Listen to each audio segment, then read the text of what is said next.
This morning in today's finances, we're talking about avoiding the money pits and where to trim your budget to have a little more green in your pocket. Tressa and Barbara of Rockwood Stone Wealth Management have the details this morning, and I was just saying this is a very important topic because I know a lot of people have those little tiny expenditures and they add up quickly. Yep. Way quick. And we all want to save money these days, and we're always preaching to our clients, you know, you've got to have that account for that proverbial rainy day. You don't want to be borrowing from your 401k. You don't want to be putting it on your credit card. So we've just come up with a few very simple tips on how you can learn to start saving money.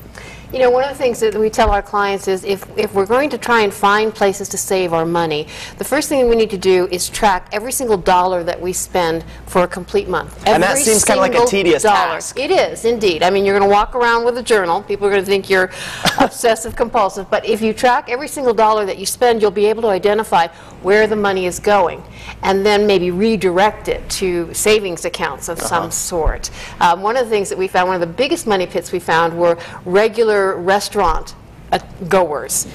Guilty. Guilty for sure. Do you know that if you go out to eat twice a week and you spend approximately $20 a meal, that adds up to about $160 a month.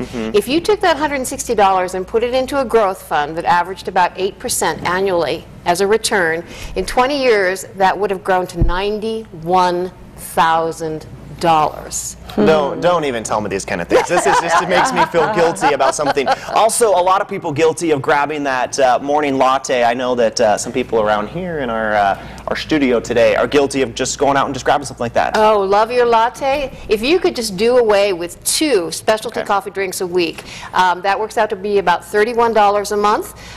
In a growth fund, 8% return, 20 years, you're looking at $18,000. Or your pedicures. Now, some people call that a necessity, but really, to some, it's just pampering. If you can eliminate some pedicures and let's say $50 a month, you could save $28,000 over 20 years in an 8% growth fund.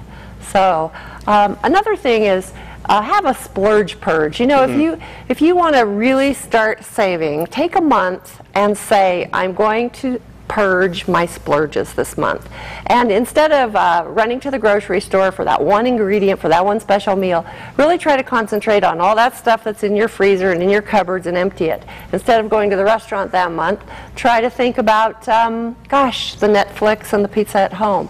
And at the end of the month, you will find that you have saved quite a bit of money if you just go on a splurge purge month. So I know we're running out of time, but there's a tip that I also liked about rounding up what you put into your checkbook, and this is a good tip. If you can stand not balancing your checkbook to the penny, we have a lot of clients that will round up, for example, and round down. If you deposit a check and the check is $150.36, you merely write in your book, log $150. If you write a check for $36.05, log in that you wrote for $37. And you'll see over time that you are amassing money in your checking account that you haven't even noticed. And you can build an emergency fund that way. And then once you start these habits, start up an auto deposit. If you never see it, out of sight, out of mind. You won't miss it.